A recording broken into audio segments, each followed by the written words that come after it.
Yesterday's events began with hundreds of cars filled with supporters of the president, rallying in Clackamas County and then driving through downtown Portland. They were supported and energized by the president himself. President Trump, for 4 years, we've had to live with you and your racist attacks on black people. We learned early about your sexist attitudes towards women. We've had to endure clips of you mocking a disabled man. We've had to listen to your anti-democratic attacks on journalists.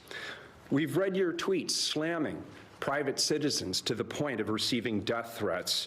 And we've listened to your attacks on immigrants. We've listened to you label Mexicans rapists. We've heard you say that John McCain wasn't a hero because he was a prisoner of war. And now you're attacking Democratic mayors and the very institutions of democracy that have served this nation well since its founding.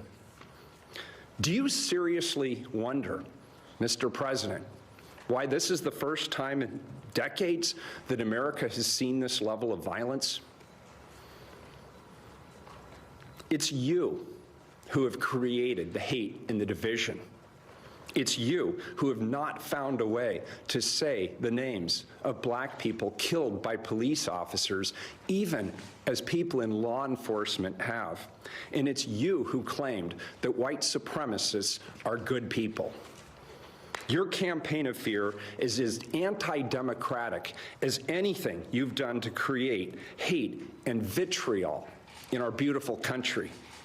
You've tried to divide us more than any other figure in modern history. And now you want me to stop the violence that you helped create.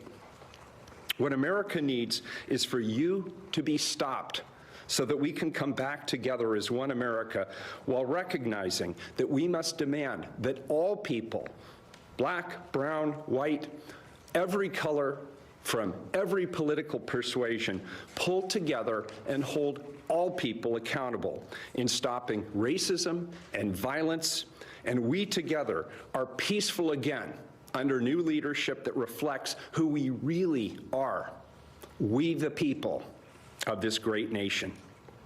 President Trump, you bring no peace. You bring no respect to our democracy. You, Mr. President, need to do your job as the leader of this nation. And I, Mr. President, will do my job as the mayor of this city. And we will both be held accountable, as we should. I'm also calling out every other elected official in Oregon to join me, not only in defeating racism, but also in helping me to stop the violence, as we are and will continue to be held accountable by all of our residents. Today, we need to decide who we are and where we want to go from here. Don't let this be the spark that sets off an acceleration of hostilities in our beautiful city. Those are not our values. What happened last night does not move us forward. It sets us back. I know the values of this community. I was born and raised here. I found my living here. I raised my family here. This is where I want to be, and I know the values of this community. We want to protest powerfully and peacefully. We believe that Black Lives Matter.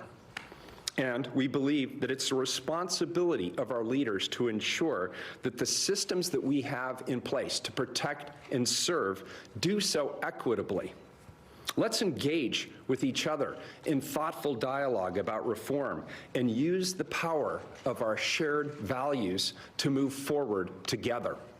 We must recommit our energy and our resources to advancing the work of reform and the transformation of our systems.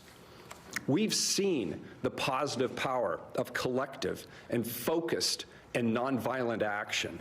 We've seen the change. Our responsibility to each other is to keep moving forward. Portland is counting on its leaders, the city, the county, the state, our federal partners, to partner and use the collective power of our officers to create a better future for all of us. Thank you.